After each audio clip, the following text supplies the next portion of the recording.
What's up, everyone? This is Zach. I am your PR director for the Libertarian Party of Nebraska, and I am here with Marco Battaglia, who is running for governor in Iowa as a libertarian and is part of a rare occurrence where we have a libertarian primary for the governor of Iowa.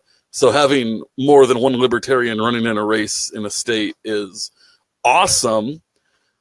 So, Marco, I assume that you've been pretty involved in the Libertarian Party of Iowa. How about you tell us a little bit about what you've done and what your experience is? Sure. And it's actually our first primary as a recognized major party in Iowa. That's and awesome. So our first primary is going to be a contested primary. And I have been involved in the party, well, both local, state, and national party for about going on a decade now. And for a couple years there, I was independent, but I still supported more libertarians than other types of candidates. And kind of still that same way. I'll support someone that I feel is principled from any party there. But yeah, and then I've worked for a number of presidential campaigns. Starting off in high school, I worked for Dennis Kucinich on the Democrat side, and then then I worked for the first Obama campaign actually while I was in college, trying to figure out where I was going there. And then by 2012, I had read a lot more and felt a lot more confident with my own principles. Worked for the Ron Paul campaign.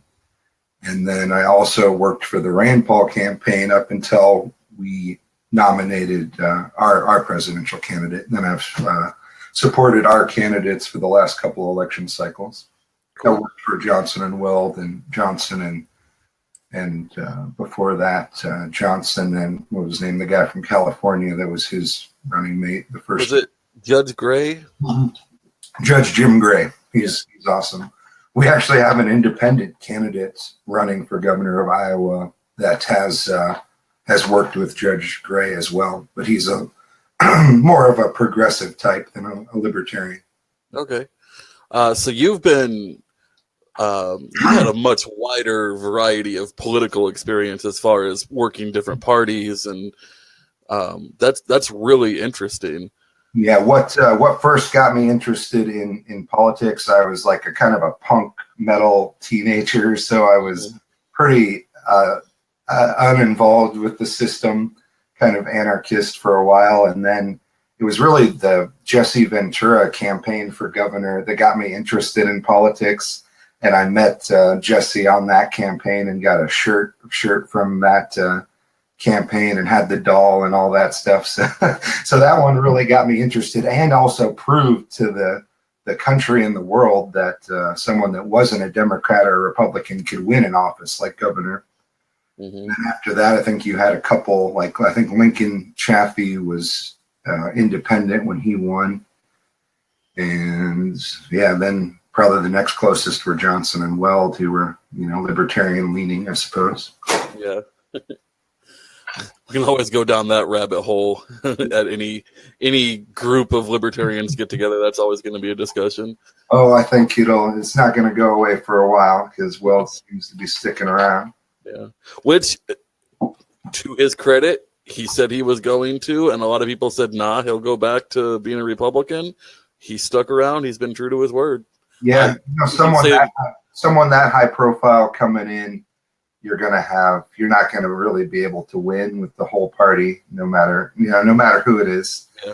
And I was around him quite a bit during the election cycle, and I always gathered that he was genuine, warts and all. Obviously, there's countless problems or, things he said that didn't sit well with everybody.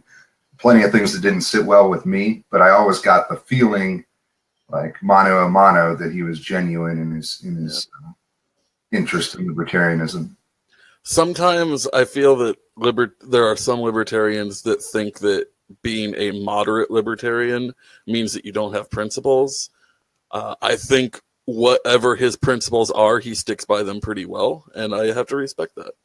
And I really personally have a problem with this left to right spectrum, and even if you're a libertarian and then you start to say within the libertarian framework, I'm somewhere on the left to right spectrum, I never feel comfortable with that myself. I would rather just talk about the issues and kind of let it land where it lands, because any candidate that is running at any position, you talk to them about enough issues, you're gonna learn if you feel like they're principled or not. Absolutely. So that's a nice segue into our next topic, issues. What are issues that you are passionate about? What are the issues that are driving you to run for governor? A big one, my platform revolves around economic freedom, agricultural freedom, a big one coming from Iowa, and medical freedom. And those are some of our big issues. I think no matter who you ask, whatever political affiliation or however uninvolved they are, right now in Iowa, mental health, what the state should do about the status of mental health care, agriculture, such as things like runoff from farms and nitrates in the water is another big one. But the reason I really wanted to focus on sound money and economics is that in my lifetime, I've never encountered an Iowa candidate for governor, or certainly anyone that won, that was really seemed to be concerned or well versed in that topic. So really the economic, what I call economic freedom, is the big one, moving towards sound money, and really a whole idea of massive tax reform. Okay. So I'm going to give you a question that I wasn't able to give your opponents. So you get kind of a leg up here. Cryptocurrency is becoming a big thing in the movement, and it's been growing for a while, but it's to the point now where we kind of have to talk about it. So what do you think about, the Bitcoins and that kind of stuff? I feel confident that I'm well versed in a number of different currencies that exist, that have existed for, since in my adult life. And I've participated in dealt with a number of different cryptocurrencies. I have friends and acquaintances that mine currency, and actually I think that's very important. Whether we like it or not, if it continues to exponentially grow the way it is, there's going to be politicians that want to get involved. They want to regulate it. So it's important that we libertarian-minded people lead the discussion. I think Iowa is really lagging behind. None of our candidates, to my knowledge, besides myself and to a certain degree Jake Porter, that are running for governor have even mentioned the issue. And I know Colorado had their first gubernatorial debate in Colorado was on cryptocurrency, and it was moderated by Jesse Ventura. So I think there's a lot of discussions we should be having, in that I will try to get out there and start myself. Well, that's awesome. So what sets you apart? Because we've mentioned your opponent, Jake Porter, who we've had on here before. What sets the two of you apart in your mind? I think in terms of coming from the school of Austrian economics, and I have really learned a lot from Ron Paul and to a certain degree Rand Paul, and kind of the people that have been around them in their movement. And to my knowledge, that's not some affiliations that Jake has ever had to in terms of coming from a different school of economics, focusing on working against this kind of outrageous cycle of Fed policy, and even other things like allowing people freedom to use gold and silver or other commodity-based currencies, allowing people the freedom to use Bitcoin without trying to over-regulate it or really regulate it at all. Those just aren't topics that he's really touched much. In terms of taxation, he has a plan to kind of attack the sales tax first. And I'm very strongly believe that we need to phase out the income tax. So that's a major difference. I actually think you kind of use the sales tax as sort of leverage against Democrats and Republicans while you're phasing out to no income tax, and then also lowering property taxes. And the sales tax is something you can kind of work on as you have as you're reducing government and cutting waste. But that's where he would start according to his platform. And Okay. so we definitely differ on that matter, how we would reduce government and reduce taxation. Okay. So let's project forward then. You've gone through the primary. You've won the nomination for the Libertarian Party. How do you get Iowa, the media there, and the people there to take you seriously as a legitimate candidate when they don't seem to have a big desire to do that with us very often? You know, we've as a state party, even before my time, we've put in a lot of hard work, jumped through a lot of hoops. We've always been a state party that has kind of, we know that they try to make it harder for us. We know they try to keep our candidates off the ballot. There's hard evidence of that happening time and time again in this state. And we just have kind of always stuck around, always jumped at that next bar that they gave to us. Like there was always a good core of the party that was stubborn enough to not give up. And so I think it's happening regardless. This Tuesday, there's a forum that our biggest newspaper, the Des Moines Register, is putting on. And they did invite the Libertarian candidates and the independent candidate for governor. And it's really the first major forum of the election cycle. So starting off the bat, we're included, we're treated the same way as the Democrats and the Republicans. That's awesome. It also helps that both I have a media background. I've worked for Iowa Public Radio. I am a media major from the University of Northern Iowa. So I've written for a paper called the Iowa Free Press. It's just an online newspaper. And so, I'm confident I can give better coverage than the paper can if they really want to ignore the reality of what's going on in Iowa. Okay. So I'm going to give you a chance to just make your last sales pitch here.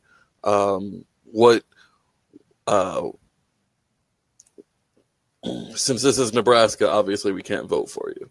What would you say to Nebraskans who are looking at Iowa? Because we deal with council bluffs quite a bit. So what happens in Iowa does affect Nebraska. Yeah, our parties have worked together quite a bit. We've actually, I think it's been mutual. Both sides have reached out, and Nebraska, same with Minnesota, same with the Dakotas. We've definitely had good communication and kind of been working together. I'm sure there's plenty of Nebraskans that know people that live in Iowa that have friends or family. So definitely just letting them know that I find a lot of the times it's an innocent thing that a person doesn't even know. There's still this problem of, to me, it's the media not doing their job. But of people just not knowing there's a Libertarian candidate in the race, or not knowing they have another option besides the Democrat and the Republican. So talking to friends and family is a big thing. Really just, hey, check out this person's platform. And I think they'll see that it's night and day different from anything any of the Republicans or Democrats are doing. We really have a governor that has actively worked against the liberty movement. Her and her protege, our governor before, worked against Rand Paul, worked against Ron Paul. So even against Liberty Republicans, they've openly worked against. So it's a really, we know all about that here in Nebraska. yeah. So I mean, exactly. And so I think it's pretty clear, and a lot of people are tired of it.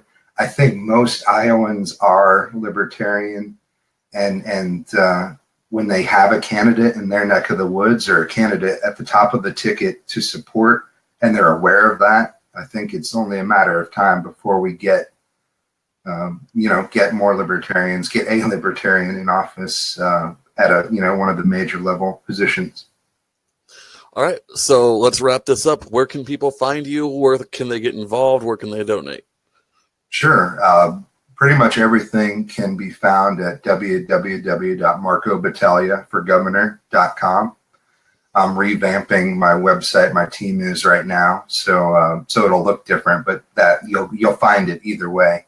And then just Marco Battaglia for Governor. You'll find all my social media. I'm on, pretty much everything that is commonly used. So, and I'll be sure to link all that in when I'm posting this video all over the place.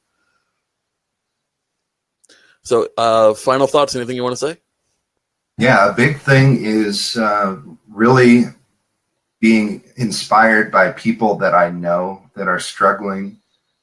Iowans that I know from all over the state, be it farmers that want to be able to supplement their income by selling raw dairy, by planting hemp and using it as a cover crop and a cash crop, people that want to use substances that we currently prohibit as medicine, and people that know it works for them, some that don't want to break the law, some that have been treated like criminals because of it, some that I know have died without access. So, I mean, it's really personal to me on a number of levels.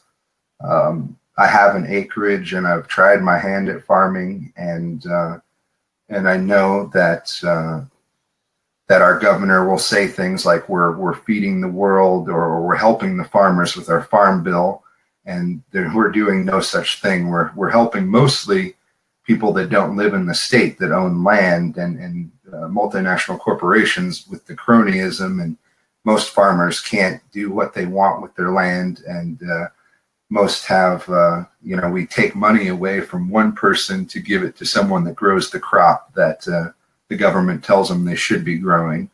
Mm-hmm. So yeah, it's personal for me, and I think that'll come out in our debate and at our forums. People will see that pretty easily, I think. Okay, well, it sounds like everything is going to crap at my house, so we're going to cut it here. No problem. Thanks for chatting with me, and thank you for coming on. Anytime there's a reason to do such a thing, I'm happy to do so. Well, awesome. Yeah, so there you are, Nebraska. Marco Battaglia. Yes. We'll have all of his links in the description of the video. Have a great week, Nebraska, and look for our next interview coming soon.